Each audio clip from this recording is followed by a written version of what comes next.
Hello, and you're very welcome onto episode 10 of the Angus to the Fore podcast. On this week's episode, Eoin chats to former Irish rugby captain and Angus breeder Rory Best.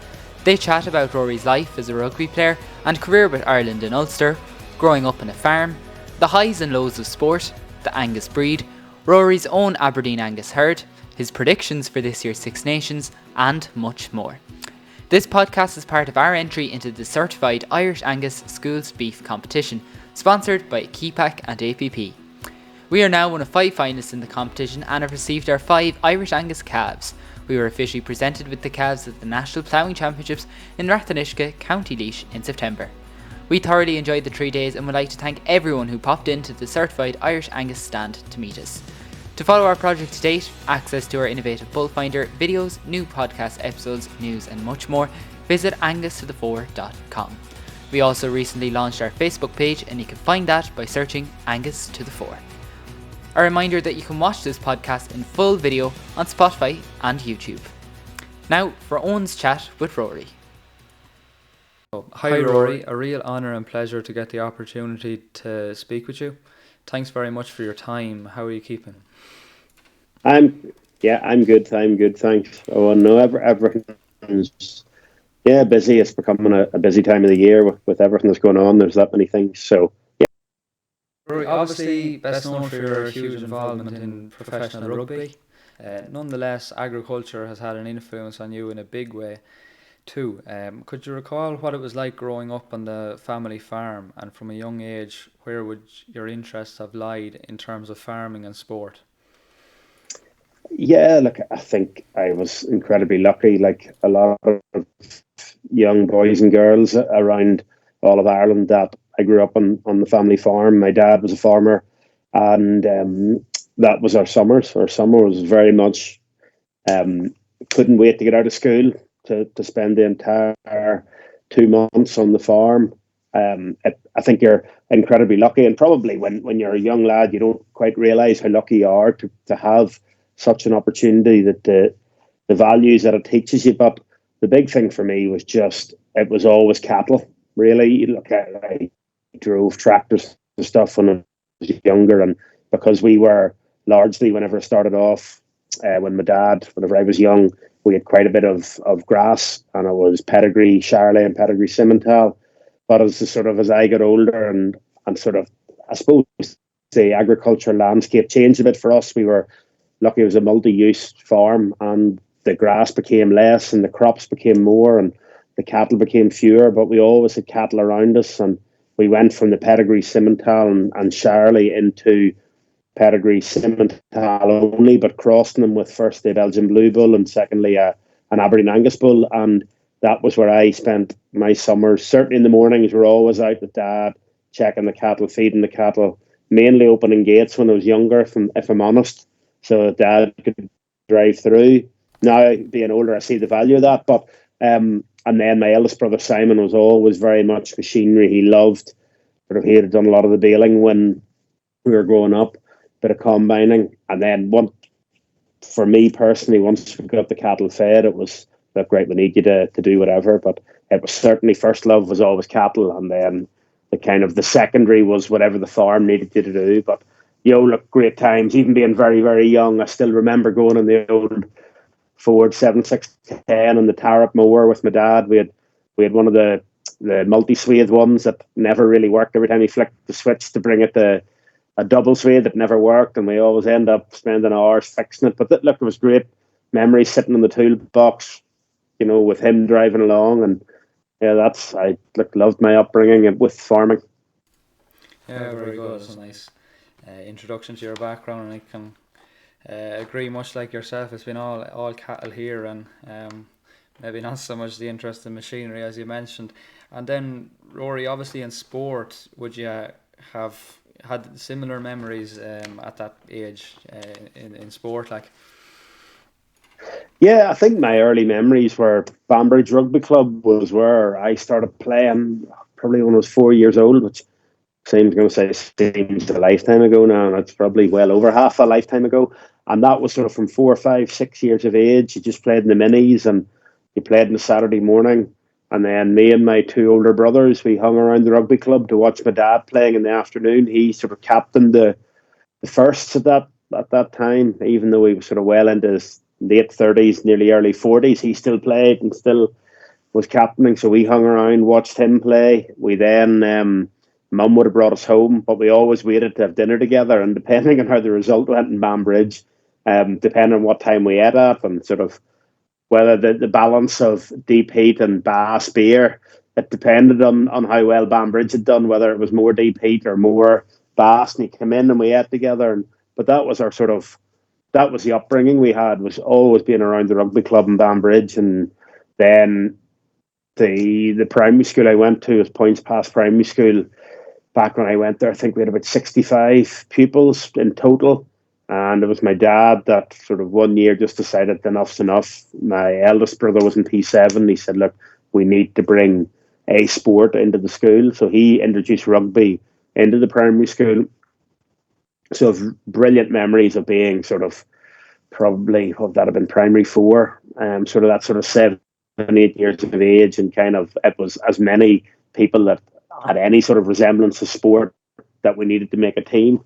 And that was sort of some brilliant years playing for Points Pass Primary School as a young age. So that was sort of my early rugby memories. We're playing for Banbridge and then Points Pass. And that was by the time we got to P7, we'd been playing rugby for a few years, and we amalgamated with the St. Joseph's Primary School, which was the other school in Points Pass. And we ended up with sort of an integrated team at that stage. And that was just to get numbers and to get the community involved. But back then, you had to qualify for the Ravenhill Championships, the primary school All Ulster Championships, and we did by coming second in the big tournament in Portadown. So we all pitched up, and that was my first ever memory of playing rugby at the old Ravenhill, which is now Kingspan. Was playing for a tiny little primary school in the countryside, and look, I loved it. It was brilliant.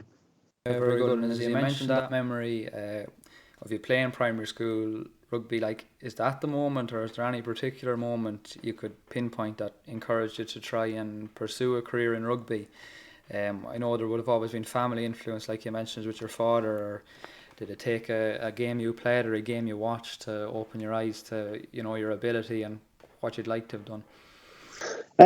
I think it's a funny thing whenever I look back at sort of my life now, my sort of rugby introduction, and now I look at my 3 kids, with 2 boys and a girl, and it's a different landscape now. Whenever I was playing at primary school and those Banbridge minis, was that sort of late 80s, early 90s, and there was no professional rugby. So, my dream back then was to farm and to play for Banbridge, and maybe someday captain Banbridge like my dad did. And Banbridge were a junior club then. Probably, if you're looking at me to pinpoint something, it was probably Simon playing for Ulster schools whenever he was in his last year at school. So that sort of 17, 18-year-old, and then playing for Ireland schools in the same year. And we spent all of our young lives as 3 boys and a younger sister travelling to Dublin and travelling to Belfast to watch Ulster and Ireland. That was our family outings. We were very much immersed in rugby. And then all of a sudden, the famous white and green jerseys that we watched as kids, my brother was pulling that on. And I remember sort of thinking, like, you know what it's like when you have older brothers and you're the youngest, and you always have a bit of a chip on your shoulder. I remember kind of seeing him doing it and going, what an honour for the family. And there was almost an element of, well, if he can do it, I think I can do it. So that was the moment when that almost became a reachable, achievable goal. And sort of followed Simon the whole way through. He became a professional, and then eventually I did as well. But probably in those last couple of years at school, you start to realise that, you're not bad. And a lot of it is just the influence you have on the game.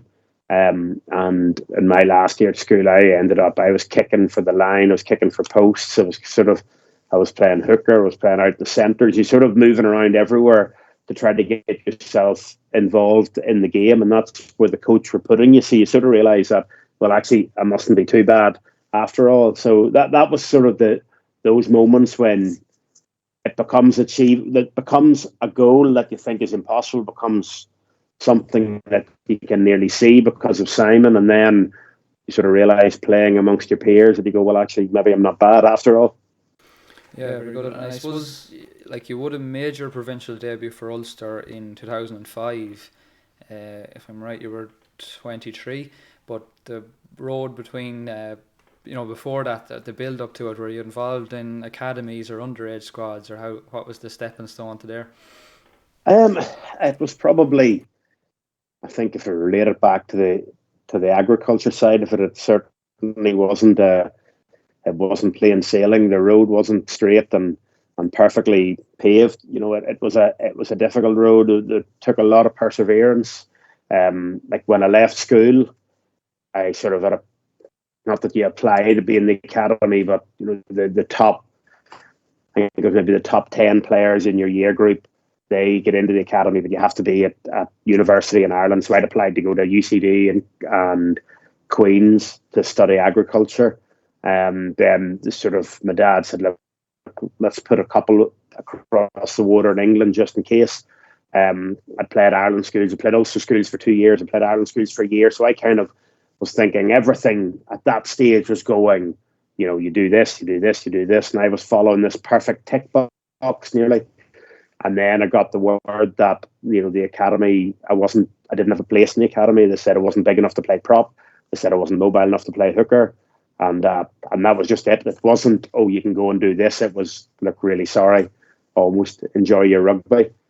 So I went to Newcastle upon Tyne to university and kind of, like, I'm quite stubborn and sort of threw the toys out of the pram a little bit and just went, right, that's it, I'm not playing rugby. It didn't last long because I went and I played for the Agric inter-university sort of team. I played for the seconds and I played it out half for a bit. And I happened to bump into a guy who had played for England schoolboys against me whenever I was playing for Ireland schoolboys. And he kind of said, we'd heard a rumour you were here, but when you hadn't turned up to training, we presumed it was wrong.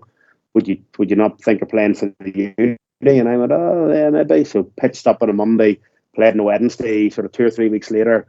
The Falcons then approached me to play in their academy, got into the Ulster under 21s, played Ireland under 19s that year. And then after 2 years of sort of playing Falcons, playing Ireland under 19s and Ireland under 21s a year young, they broke up the National Academy and made it provincial.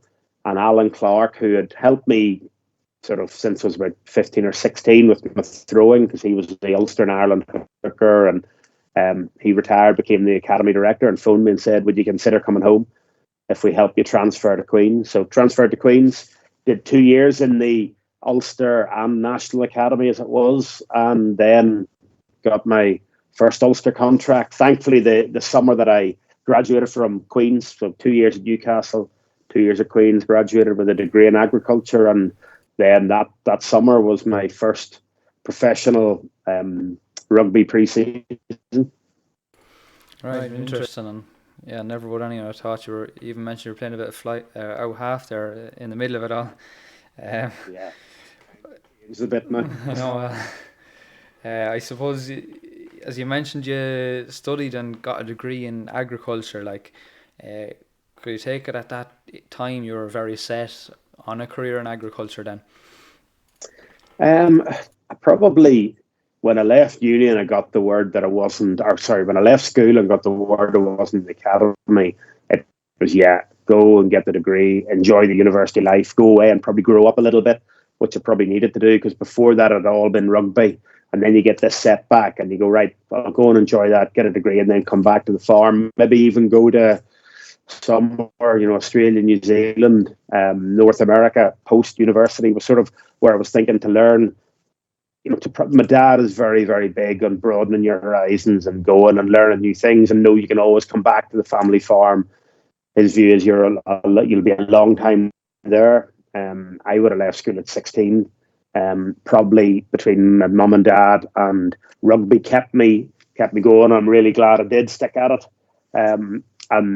But at that point in time, doing the degree, up until that moment, whenever it was, when you come back to be in the Ulster Academy, it was very much, agriculture was the priority. And then when I got the opportunity to say, look, come to the academy, there's maybe a professional contract for you. I was playing for Belfast Harlequins under a guy that had a big influence in my career as well, Andre Bester. And then my focus probably switched again to going, right, I really want to give rugby a crack. So I ebbed and flowed. I was incredibly lucky in many ways.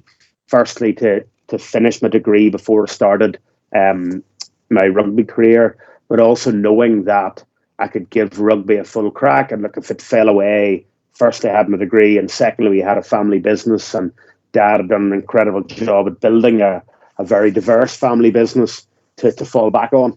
And I think now that it was always something that I thought when rugby finished that that's what I would go into. But I suppose once you got the ball rolling on the rugby and got in with Ulster, I think within a year you made your Ireland debut, and while it might have been a few years before you were a regular starter, like I suppose you were fortunate enough to get that opportunity and you took it. Yeah, definitely. It was almost exactly 12 months between my Ulster debut against Munster and my Ireland debut against New Zealand. So kind of from that extent, it was a really, really quick transition into professional rugby to provincial to international. And look, you're right, it did take me a few years. Again, a bit like when I left school, you think you're at a level, but actually you need to learn and understand. And the big word that I always think that I just need to mature. And whenever I made my Ireland debut, I kind of thought, I've made it. And the same with my Ulster debut. And both times it was kind of a dramatic fall away in my performance, which mainly was based around my physical appearance, and probably the fitness levels weren't where they needed to be. And I probably took the eye off the ball a little bit. But thankfully, with both careers, or both with the Ulster and Ireland, there was then a refocus to go, right, well, I'm not where I want to be. I want to be a starter in this team. And I went away and worked really hard and said, right, well, what do I need to improve? I know that I'll never be quicker. And look, I would love to be as fast as Dan Sheehan is now, but that's just, for me, that was impossible. You can always try to be a little bit better, but there were only ever going to be tiny gains for me. But what I could do is go away and go, well, can I be fitter? Can I, when I'm playing against somebody, can I move as quick and as often in the 80th minute as I do in the first minute, knowing that other people will tire? So I went away and worked on that. And there was Jerry Flannery who came into the Ireland squad a similar time to me. And look, I think at the time you hate it because you only want to start and you want to get rid of people that are not going to let you start, like Jerry. But when I think back, that time competing hard for the number 2 jersey with him really set my career on for probably when he retired in 2011. I think around that 07, 08, 09, he had the monopoly in the jersey, but I always got like 20 minutes at the end of the game. But whenever that changed, 2010 into that World Cup in 2011, I felt I had the monopoly in the jersey, but he still came on the 20 minutes. And then, look, unfortunately, injury, and you can never plan it. And he retired. And I think then from that sort of 2011 World Cup through to I retired in the 2019 World Cup, they were some of the best moments and years in my career because the sort of the bar that Jerry had set to be starter that I knew I had to get past. Those were the moments that you look back now and you think that's why competition's brilliant, because it drives you to a place that you're not sure that you can still compete at, but you have to, because you want to be the best in your position. So look, a lot of it was down to how good a player he was and how he kind of probably physically set a bar that I knew that I had to work really hard to get to. So, and that set me up for the rest of my career. So look, it was a lot of hard work went in, and like I say, incredibly lucky to have been surrounded by some unbelievable professionals along the way that kind of showed me how you can change your mindset, you can change your body, and you can change the way you play. And anyone that says you can't, I think, is wrong. Yeah, I suppose to roll back some of your great achievements and memories, I think you made your debut against New Zealand, and if anyone mentions Ireland and New Zealand and the victories in recent years, you're probably one of the faces, because you would have captained Ireland to their first ever victory against New Zealand in 2016 in Soldier Field, Chicago, and again in 2018 when Ireland defeated the All Blacks for the first time at home. For you, Rory, which of the two monumentous victories were most meaningful to you, given the nature of the second victory being in front of a home crowd, I suppose? Yeah, when you're not making the question very easy, oh yeah, this is it's like asking you to pick between your two kids. The I think New Zealand has an incredibly special place now in my rugby career, and I think when I made my debut and we got absolutely thumped at Lansdowne Road, would you have said, "Will New Zealand be a team that you'll end up being a highlight of your career playing against them?" I'd have said, "Not a chance. How do we ever beat these guys?" Um, it's really difficult because 2016 is the first time an Irish senior men's team have beaten New Zealand, and whenever you achieve something for the first time, no other team will ever be able to take that away from you. And look, I know the guys went a couple of summers ago and won Test series, and that's the first Test series in New Zealand, etc. But they're still not the first Irish men's team to beat the All Blacks. You know, that is a right that's reserved for those sort of 23 people that took the field and took to this field in Chicago at Soldier Field. So in that regard, that will always have an incredibly special place in my heart and in my rugby memories. And so much about that week was just special. You know, the support you'll get, the travelling support you always get from Irish fans is incredible. Chicago's a lovely city. The weather was great. Chicago Cubs won the World Series and they had about 6 million there for the homecoming parade. They dyed the river green when we won. You know, playing in an NFL stadium we're incredibly lucky in the stadium we play in are unbelievable, but actually to play in something different is always something you'll remember. I had family there. My two eldest, Ben and Penny, were at it. It was just so many things that just bring back so many brilliant memories. Having said that, and I'm not going to give you an answer, by the way, I'll probably not pick between the two, but that game in 2018, you see when you get a big performance at home, there is nowhere better in the world to play than the Aviva Stadium. Whenever it's full, there's an expectation that you're going to win. It was 1v2 in the world. New Zealand were an incredible team at the time. They were coming off the back of their autumn tour. It was that sort of 5 o'clock-ish kickoff, and, you know, people have been in the pub for a few hours, so you know it's always loud. And that was one of the best atmospheres I've ever played in. Coming out of the Shelburne Hotel in St Stephen's Green, you always you walk through a funnel of people because people come to see us off because they're brilliant, the supporters.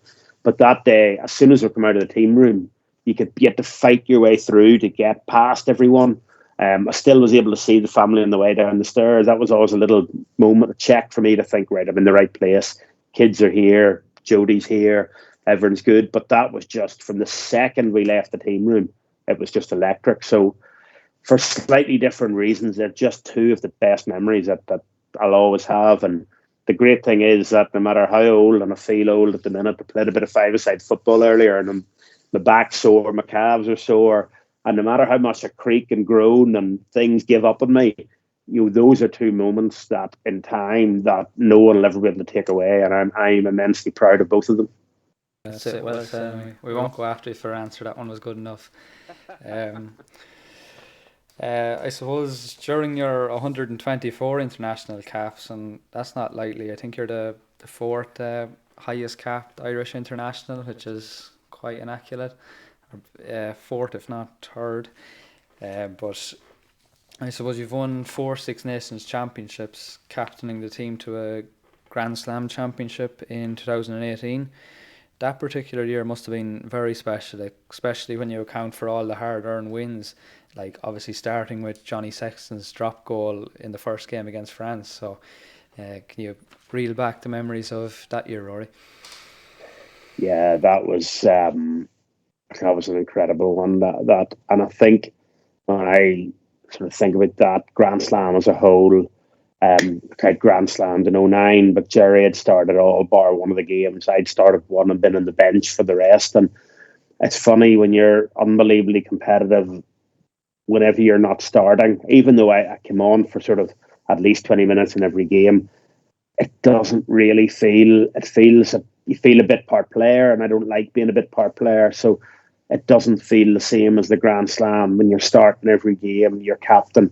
And I think probably the most pleasing thing, and look, it sounds ridiculous because people would give their right arm to win a Grand Slam, even one, and a lot of people that have played for Ireland, never mind supporters, would. But look, that's just the way, I'm wired, and a lot of players that play at the top level are wired. That's you can't take away that feeling, and that feeling drives you on to then try to create memories like 2018. And you're right, you starting with that France game with Johnny's drop goal, and the team effort that it took to get him in that position. But enormous pressure right at the end of his range to kick that, knowing that the team were dead in their feet, and that if he didn't do it now, we're probably going to end up losing more and more meters, and then he'll get out of his range.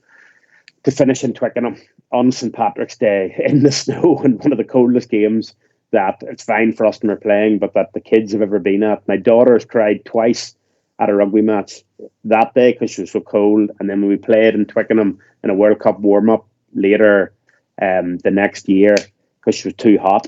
But sorry, that was a bit of a tangent. But and I think the most pleasing thing for me about that was, apart from being able to lift the Grand Slam trophy at Twickenham and the team effort that it took, was how proud I was of the team by the way that we just got better every game in the tournament. And actually, when the pressure comes on, because there's a lot riding on that game, because Twickenham is incredibly tough to go and win. But you get the end of a Cheltenham week when Ireland have won more Cheltenham Festival winners than the rest of the UK, and that's a big thing in the racing world.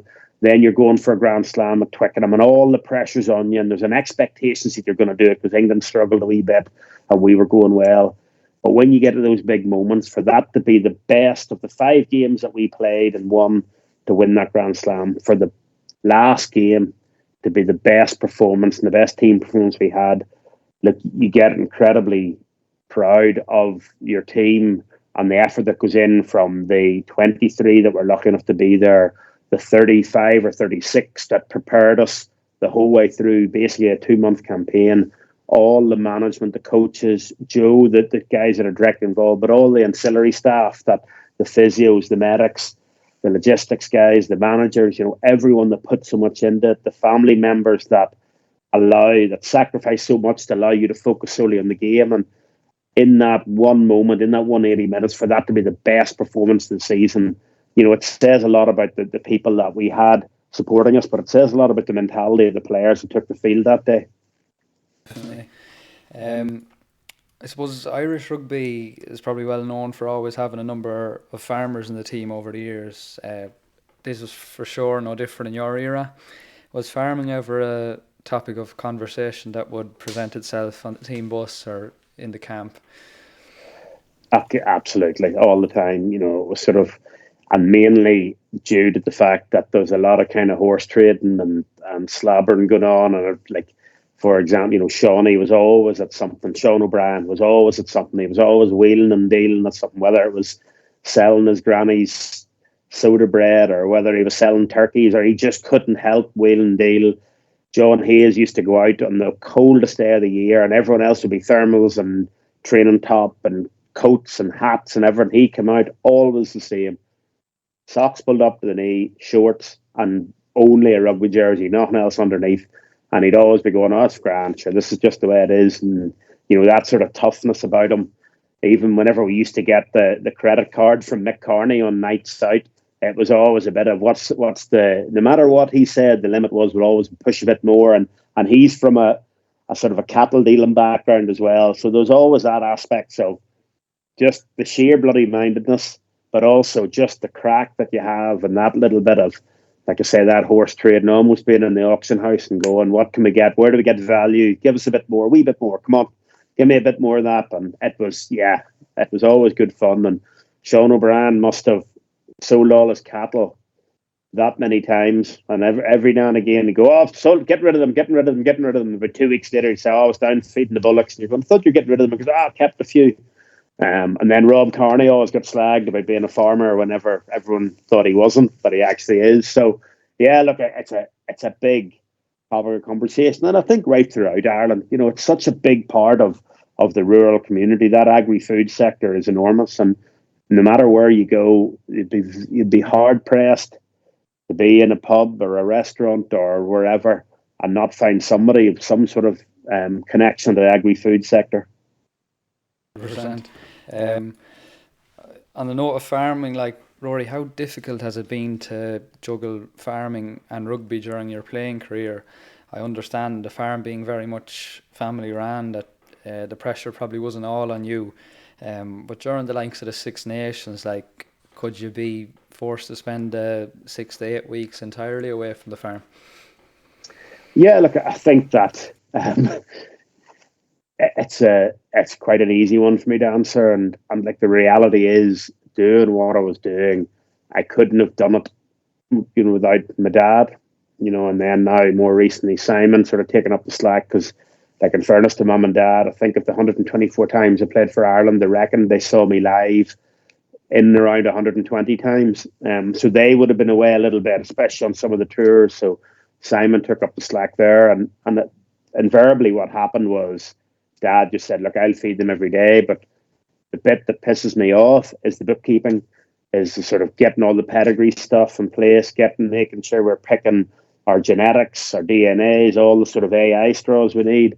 So I said, "Look, I can do that when I'm in the hotel." So that was the payoff we had, where I did the paperwork and he did all the donkey work, if you like. So look, it's worked well. And actually now, since I've retired, it's to see him, because I'm not on the farm anywhere near as much as I would like to be because of the opportunities. But especially living, we were up in Ulster, I was able to live on the farm because it was a 45-minute drive in and out, which I liked. I got on the phone, I got things wrapped up that I needed to do. But when you're based down in Carton House, and then you're like, the guys are flying over they've been in Portugal for a week, they're now going to Marseille for this weekend. So look, it would be impossible without the help. And I think it's been a really good combination, because with Simon coming back to run the main farm, the cattle side of it, the pedigree Angus, is a small part of it that now that's his thing. That gets him going. And you know what it's like with farmers. The second you try to get them to retire or step aside is the second,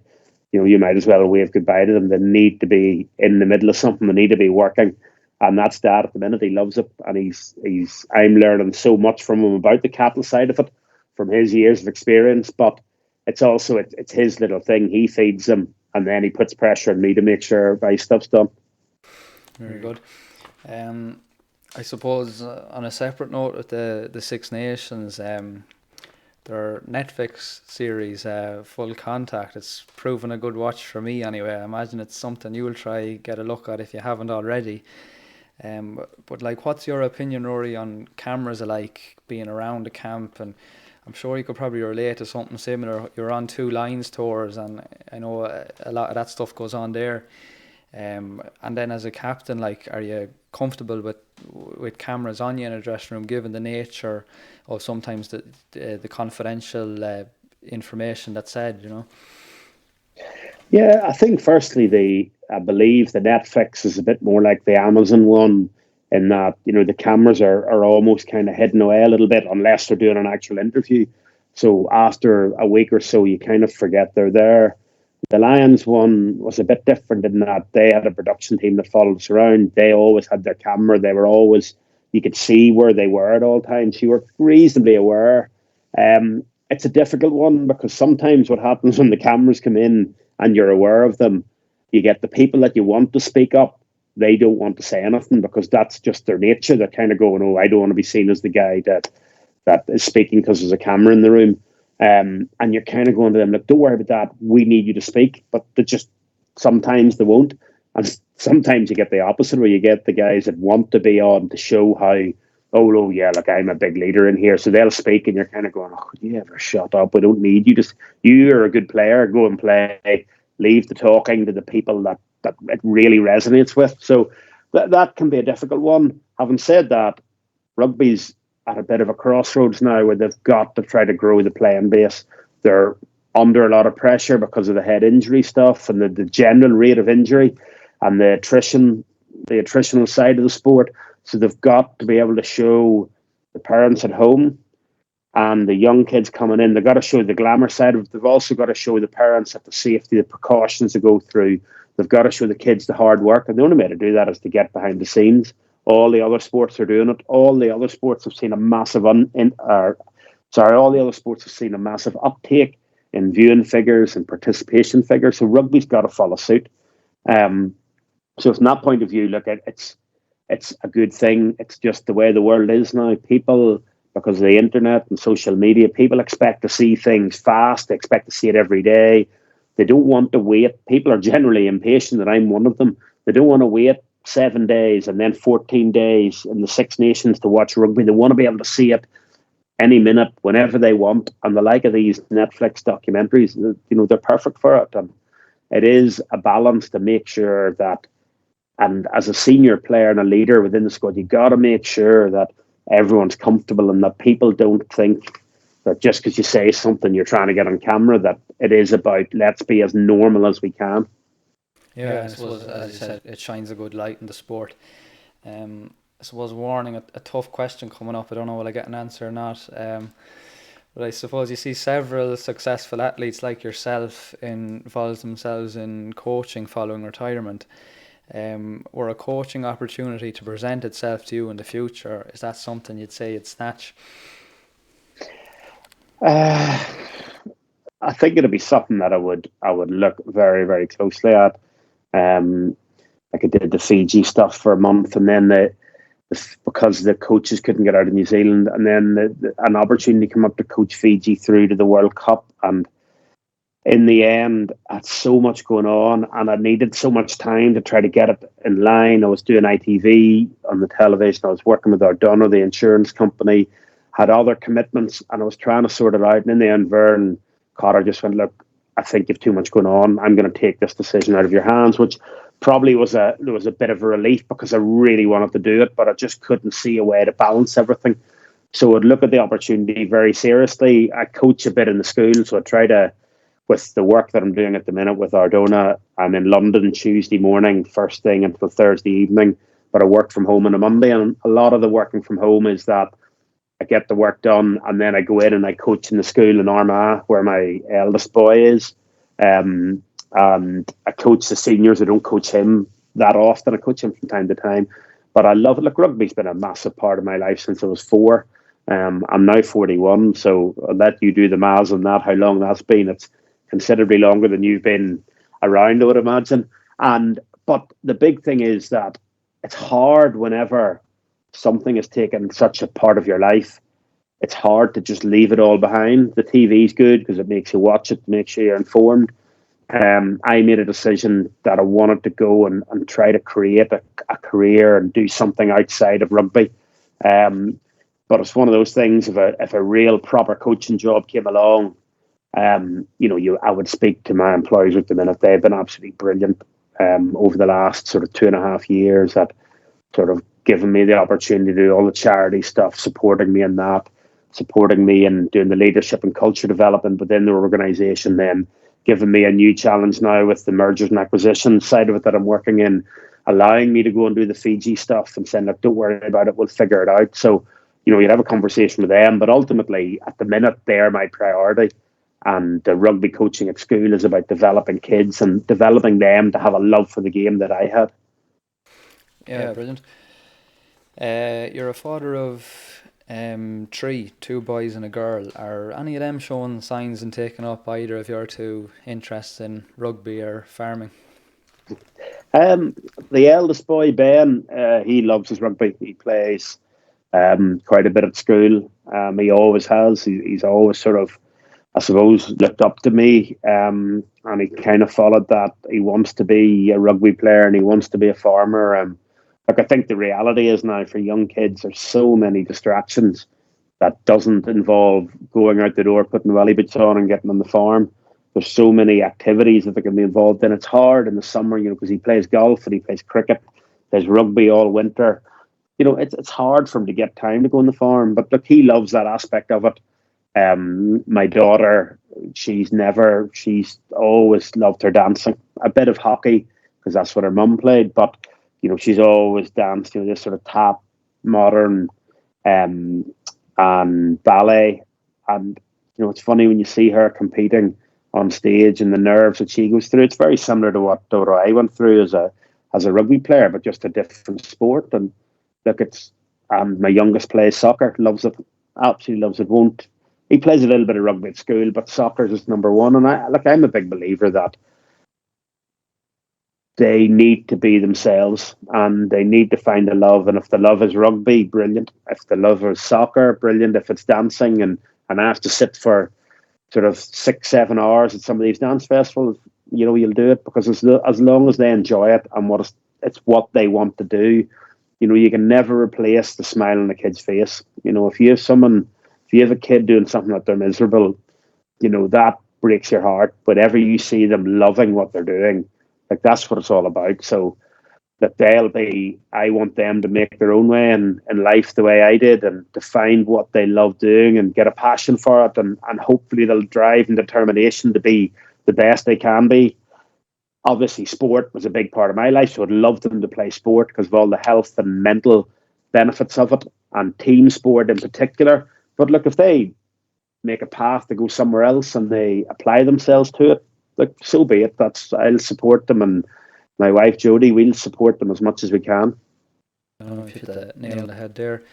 I take it in 2009 your involvement in the farm probably would have heightened as you went about establishing the Laois Aberdeen Angus herd. Where did this decision originate? I suppose I think you mentioned you were crossing Angus, bulls and Simmental, and I suppose if you could narrow down to why Angus was your breed of choice there and then. Yeah, that's probably it. We sort of moved away from the pedigrees. We were now crossing, because of the Angus premium. We were crossing with the Simmental. Simmental had loads of conformation, loads of milk, and we were taking the offspring right through to slaughter, trying to slaughter we were getting bulls away at sort of 12, 13 months at a time. Heifers a wee bit sort of more 16, 18 months. So it was a system that worked really well because of the arable side of the farm as well. We had a lot of kind of, you would have surplus cereal sometimes, maybe grade oats that didn't make the grade for human consumption but could be bruised and put into a dad feeder.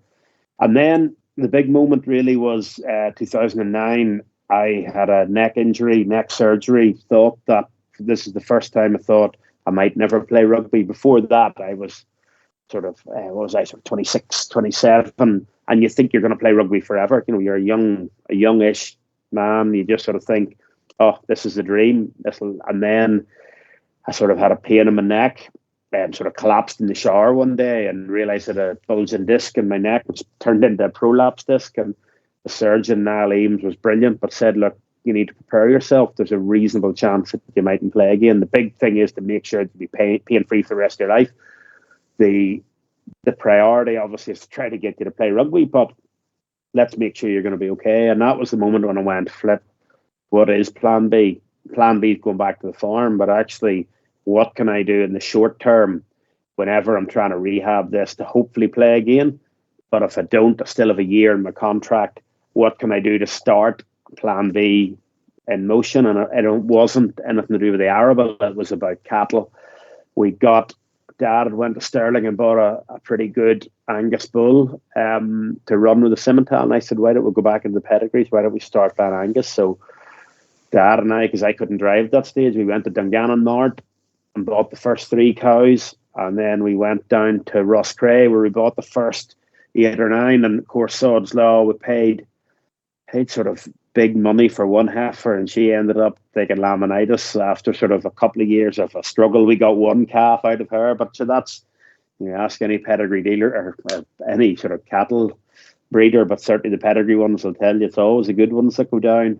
And that's where the Lochans herd started in 2009. And we made a decision quite early after sort of a year or so of going, right, well, look, we're sort of bouncing around. We have big ones, small ones, fat ones, short ones. We don't really know what we're doing. And we went very heavily after the EBVs at estimated breeding value. You guys have your Eurostar system in the south, but it's the same thing where we just said, right, well, look, let's try to predict the future as best we can. And we felt that numbers and the use of data, because I'd done so much of it in sport, it was such a big part of sport, and let's start to pick. So that would be the first thing. I have kind of 5 EBVs that I'd look for. It's Cavanese is number 1 for us because sort of probably 75% of our bulls go into the dairy herd, so it has to be easy calving.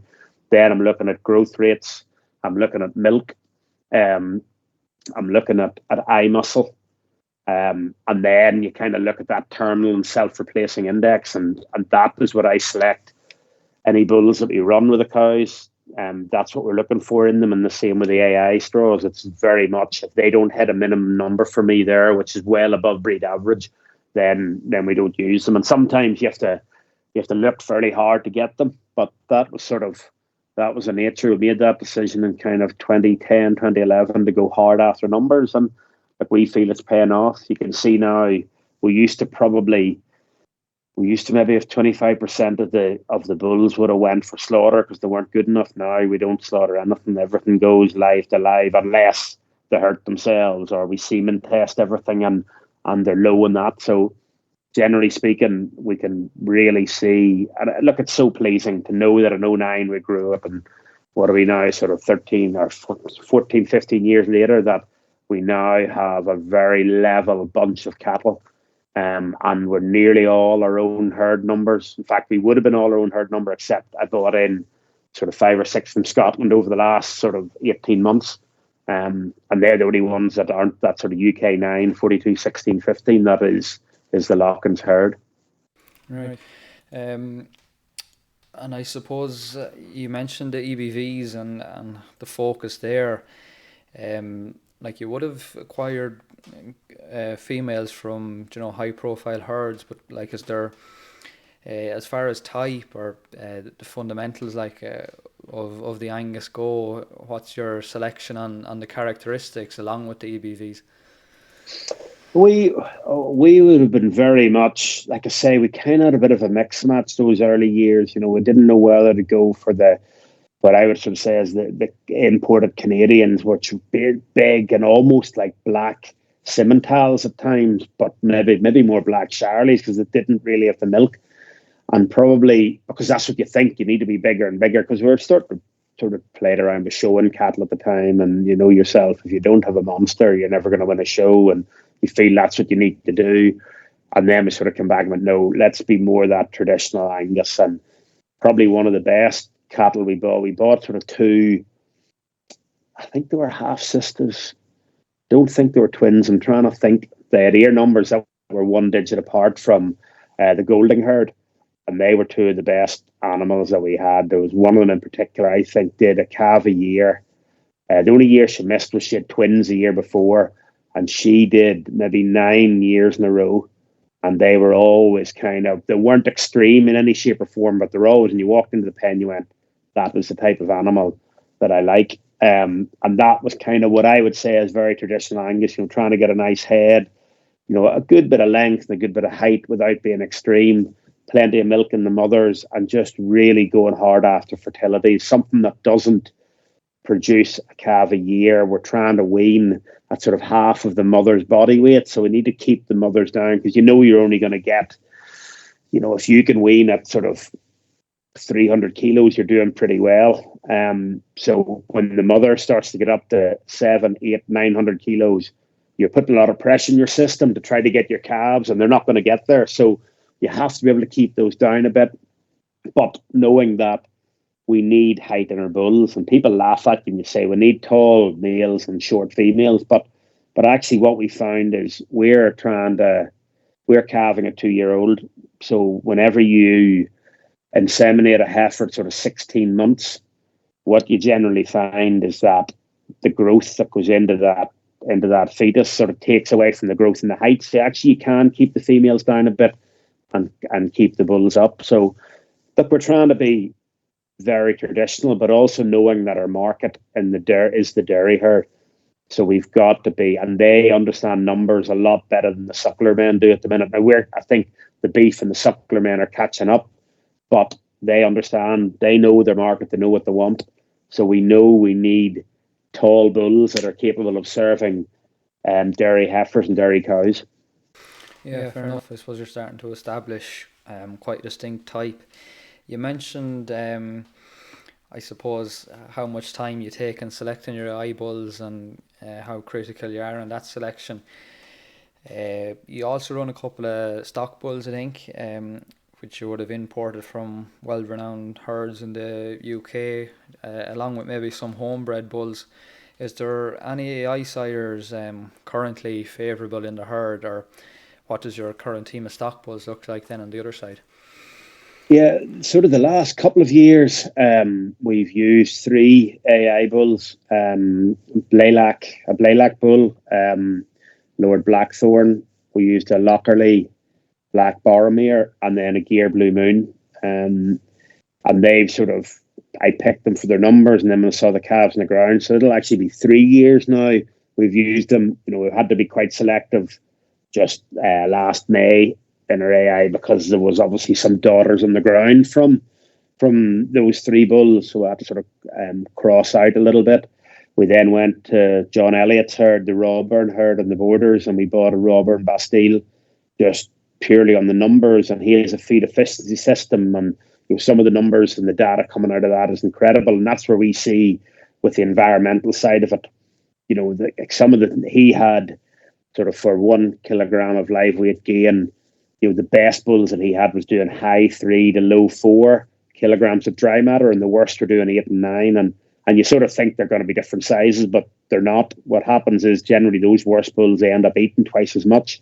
And when you trace that right back along the chain for your carbon side of things, then you sort of go, well, actually, your carbon footprint is massive versus the more efficient bulls. So that's why it and the EBVs that they have, that's why we bought the Rawburn. And now what we try to do is we'll run the Rawburn bull. We'll have daughters coming in. We'll have a couple of sort of, it's quite tough to manage at the minute, just because of the numbers. But we'll run one of our sort of yearling bulls, who at that stage will probably be about 16, 18 months. So we'll run him in conjunction, maybe even a couple of our yearling bulls we'll run in conjunction with the Rawburn bull. It takes a bit of managing, because you need to be careful with your own bulls, that you need to take the mothers out, that there's no half sisters and bits and pieces. But look, once you kind of get the grouping sorted out, it works quite well. And we try to rotate the bulls around just in case, for any given reason, whether it's a heat pressure or a forage pressure or whatever, that if they go off the notion, if you like, that another bull's coming around, because we try to keep the calving pattern as tight as we can. We would have chatted to John on one of the episodes of the podcast, and I later went to visit him in Scotland, and he would have talked. I think you gave him great custom with a couple of heifers as well. I think maybe they're the 5 or 6 you were mentioning.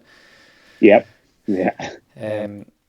I suppose he's done an unbelievable job at EBVs. He's sort of ahead of where we were. And look, at the end of the day, you kind of, I suppose in sport, I always went, you go to where the best, the high performance is. I'm all about high performance, and high performance backed up by data.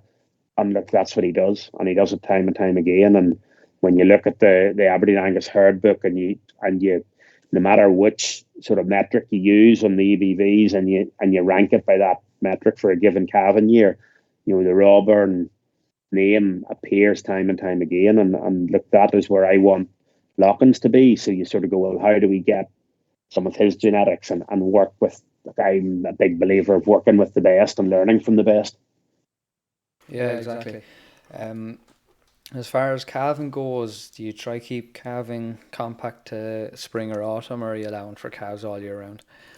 No, we try to, we used to have autumn calvers, and actually a couple of years ago I kind of got a bit fed up, because they probably didn't get the same, I think we didn't pick the AI as strongly. We didn't sort of go after sort of serving them, putting them, sinking them, etc. And what happened was, I wasn't overly happy with our autumn born calves. They probably weren't getting the same sort of start that the spring ones were getting.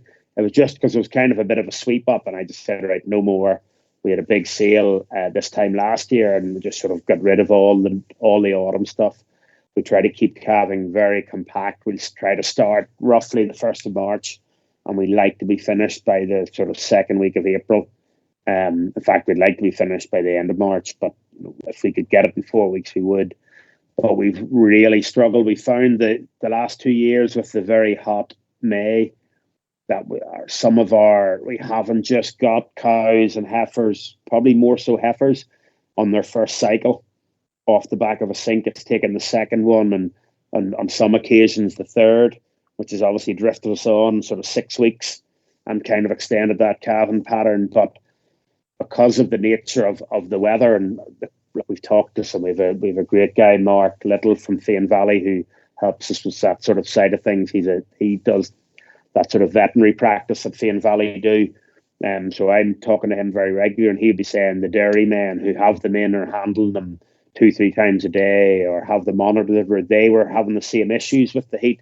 So we're going, right, well, it's not fertility, it's not our system. We just have to see, if we get a normal year, well, I don't know what a normal year is these days, but if you get a normal year where it's reasonably warm but not extreme, and they're not under that heat pressure, and you start to slip the calf, and then you have to look at what's your fertility like, what's your system like. But look, at the minute, the calving, you think, it's funny when you're in the middle of calving, you think that the calving pattern slipped a mile, but actually we sort of had these bulls and heifers that are 2-year-old, are all, the eldest of them were kind of mid-April, which is good enough for us, starting very end of February, I think they were, finishing mid-April. We wouldn't really want to slip much more than that. Yeah, I suppose I was going to ask, have you ever tried or considered any embryo work on cows? But I suppose maybe with your answer on compact calving, you might see more sense in focusing on the fundamentals of calving a cow per year. Or yeah, no, we've embryo. We have what do we have within the herd at the minute? We probably have 5 embryo calves.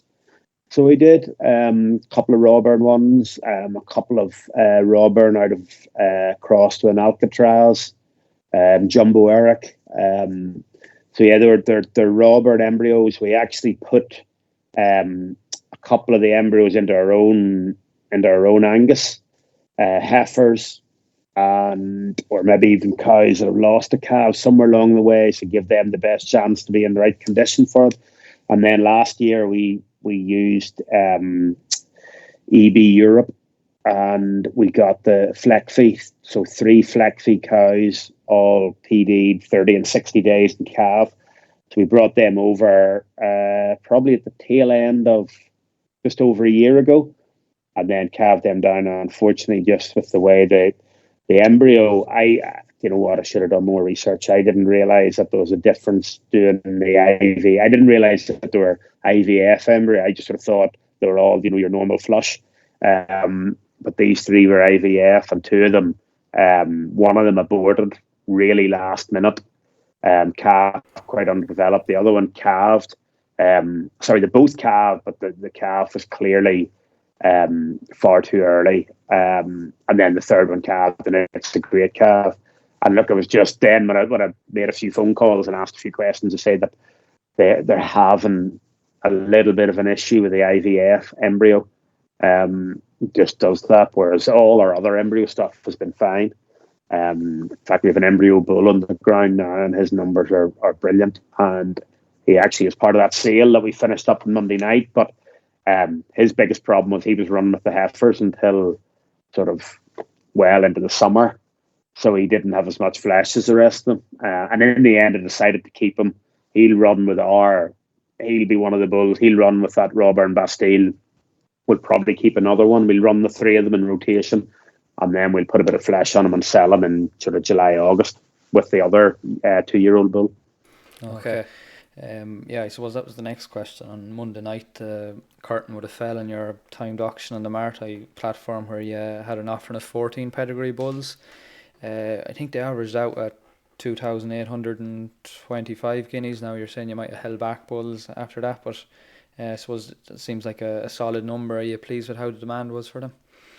Yeah, we were. Look, we're pleased with the bulls themselves, and we're pleased with the demand. And yeah, look, it was good. We actually sold a couple then, so sort of held a couple back because we just sort of we knew what the average was, and we sold a couple off the back of the sale. 2 didn't make the reserve, so we're actually probably averaging near enough 3,000, which for us is good.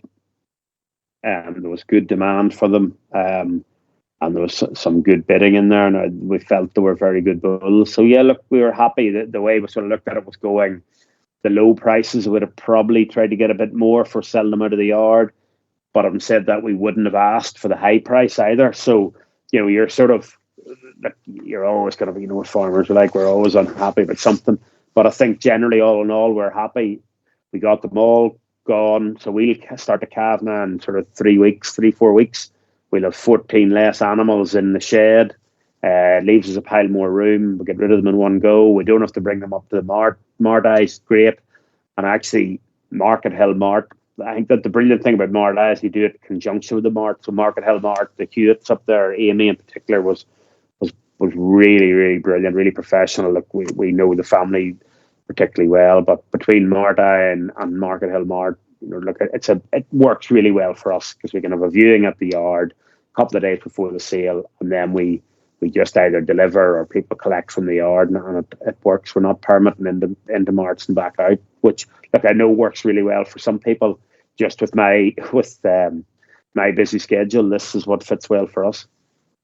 So that was the next question.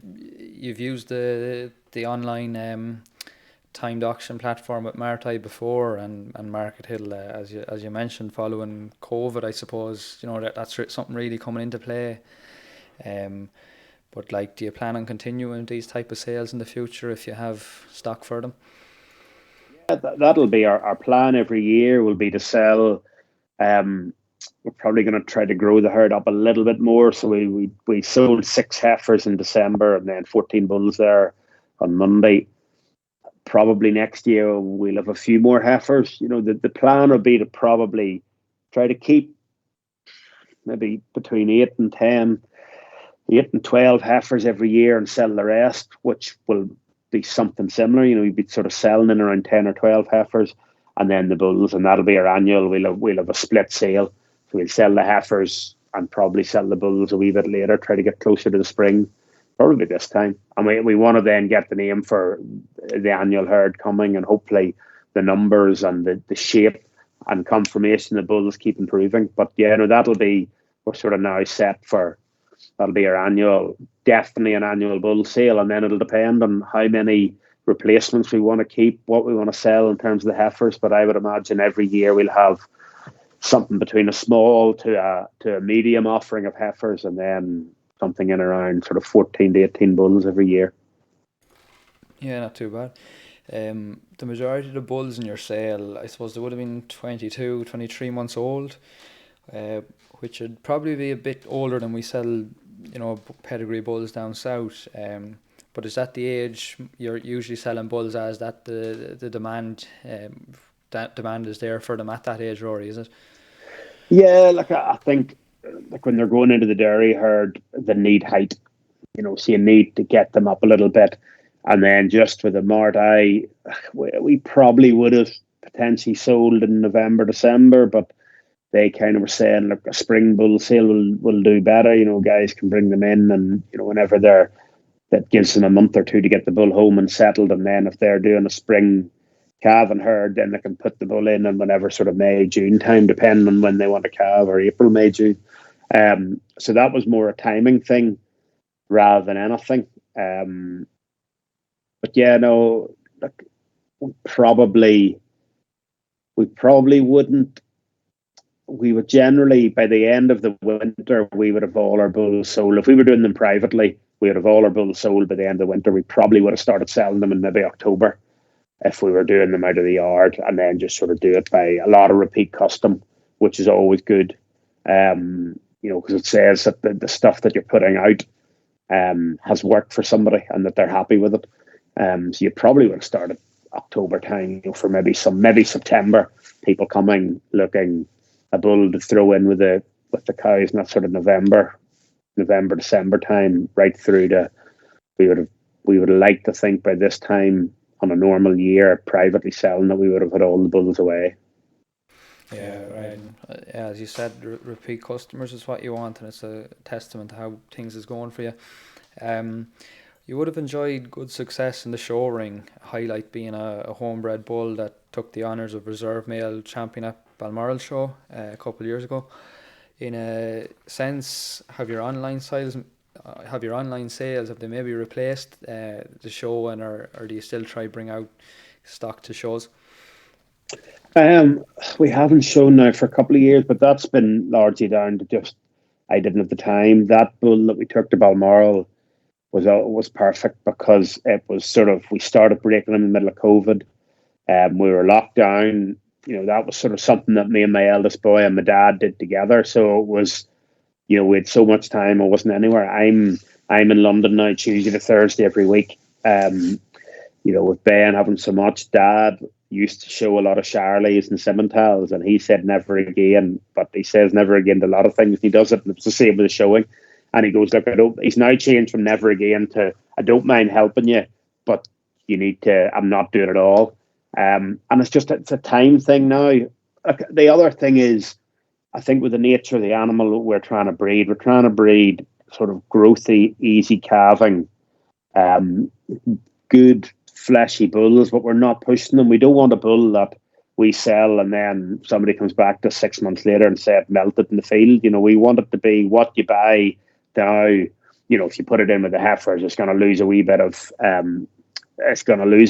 flesh, but you don't want it to completely disappear because they're not overly pushed. Look, we probably struggle a wee bit in the show ring now with some of them against the big extreme bulls. That's not necessarily a conscious decision we're making in terms of not showing. It's the time because we do like to support, especially the Balmoral show. Around us we have Lurgan, Armagh, Newry. Look, these are very, very important dates, but it's just getting the time to show them because you would love to support those shows. And, if everyone decides not to do it, then there's no show class. And it's the highlight of me going to these local shows is going to see the cattle being shown. So, look, Ben wants to do it, and we probably will try to get back into breaking something. But like I said, it's purely a time thing, and I don't expect us to win Balmoral because we're focusing more on numbers and not really pushing something outrageously hard. Fair point. And I suppose it's good to see that Ben maybe will take that interest into the future. Just a couple quick fire questions and then we're wrapped up, Rory. If you had to call the toughest stadium to play a game in? Oh, Cardiff. That Principality Stadium, Cardiff, is very, very tough. And then on the other side of it, the favourite grounds to play in? Funnily enough, obviously the Aviva and the Kingspan kind of goes without saying. Stade de France is amazing, but probably the best ground that I played in outside of Ireland was the Principality at the World Cup when we played France, because it was sort of 80,000, but probably 78,000 of them felt like they were Irish, and it was you couldn't hear. We were sort of 2 or 3 meters apart, and you were shouting. You couldn't hear anything. So it's the best ground to play in when you have home support, but it's the worst whenever there's sort of 60 or 70% Welsh there. And overall, the Six Nations you've been involved in, who's been the toughest team to take on in the Six Nations? France. Like my early career was spent going to Paris and being 30 points down after 20 minutes and then spending the rest of the game scrambling to make it not look like a cricket score. Who's your best mate in the Ireland or Ulster camps over the years? I was incredibly lucky. I roomed with Dennis Leamy for years. So he was groomsman at my wedding. I was groomsman at his wedding. And and more recently, when I was really old compared to everyone else, I think Ian Henderson and Tyg Furlong really kept me going those last couple of years just because they were great crack. They were 10 years younger than me, but I never felt that the age gap was that big. So those are probably the three. Like Leames and I roomed together for years until he retired, and we had some unbelievable times because we came up through Ireland school, played at Ulster against Munster schools, Ireland under 21s. Very good. And toughest opponent, is there any individual that has you grinding your teeth? John Smith for South Africa for a number of reasons. He's one of the biggest men I've ever met in my life. but actually and a real tough competitor. But off the pitch, you just have so much respect for him as a captain, as a leader, and a person. So I've been lucky enough to have played against him. I made my first start for Ireland against him in 2006 in November, and I'm lucky enough to catch up with him now socially around World Cups and have a beer. And he's a great guy to have a beer with. And the most inspirational player on a team you've played on? I think if I sort of very quickly go, like with Ulster, David Humphreys was incredible. He used to win games on his own, and to watch him towards the end of his career in an average Ulster team, like we won the league in 06, and largely it was him. And then to have played under Brian O'Driscoll and Paul O'Connell as captains was unbelievable, and I've played with Rog and Johnny. When people ask you to pick one and you can't, because in their own way they're just competitors, and when they're in the team sheet that you have a substantially better chance of winning. On a final note, Rory, what's the verdict going into the Six Nations this year? I think it's going to be a tough one. I don't think it's any World Cup hangover. I just think when you start on a Friday night in Marseille away to France and you look at that France team and you go the sheer size of them, look, it's going to be difficult for Ireland. I think France will, now that I've seen their team, I think that they will be the team to beat the Six Nations. Now they've a tough wee run of it, but I think for Ireland it's about trying to understand that there might be a bit of a step back from the momentum and the level of performance that they had, because ultimately they're building after the sort of one of the best players to ever pull on a green jersey retiring in such a pivotal key position. And Jack Crowley's got to be given time and space to grow into that. I think for the next World Cup, he will be at a level that'll be proper world class.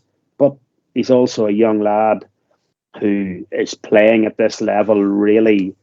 It's not for the first time because he's a few caps, but actually owning the jersey for the first time, and to go to France is such an ask for him. But he's so mature beyond his years. I think that for Ireland, it's about can they get a level of performance? Because to go to France, to go to Marseille, and to go to Twickenham, if they can win one of those two and win their home games, I think that's a really good tournament. And look, it might be enough to win a championship. I think they're capable. Fals won't expect them to drop off. But look, the reality is, given the nature of Johnny dropping out, that there's going to be a little bit of a level of maybe it mightn't be a drop of performance necessarily as much as a bit of inconsistency. They might make a few more errors, might be tactically just a little bit off where they need to be. But that'll come. Yeah, no, that's all. Thanks very much, Rory, gent, and appreciate your time anyway, and all the best with your Aberdeen Angus venture, and please God, maybe your coaching career in the future. Cheers. No, thanks very much, guys. I love that. It was really good. Love the question. And that's all we've time for on this month's episode of the Angus to the Fore podcast. As mentioned earlier in this episode, we are now one of 5 finalists in the Certified Irish Angus Beef Schools competition, sponsored by APP and Keepack. To follow our project to date, access to our innovative bull finder, videos, new podcast episodes, news and much more, visit angustothefore.com. Our Monster Raffle campaign has now come to an end. We would like to thank you all sincerely for supporting us with this fundraising initiative for the Who's for Hospice charity. The list of winners and the amount of raised can be seen on our Facebook page in the coming days, so keep an eye out for that. As always, thank you very much for listening, and we'll see you back here soon.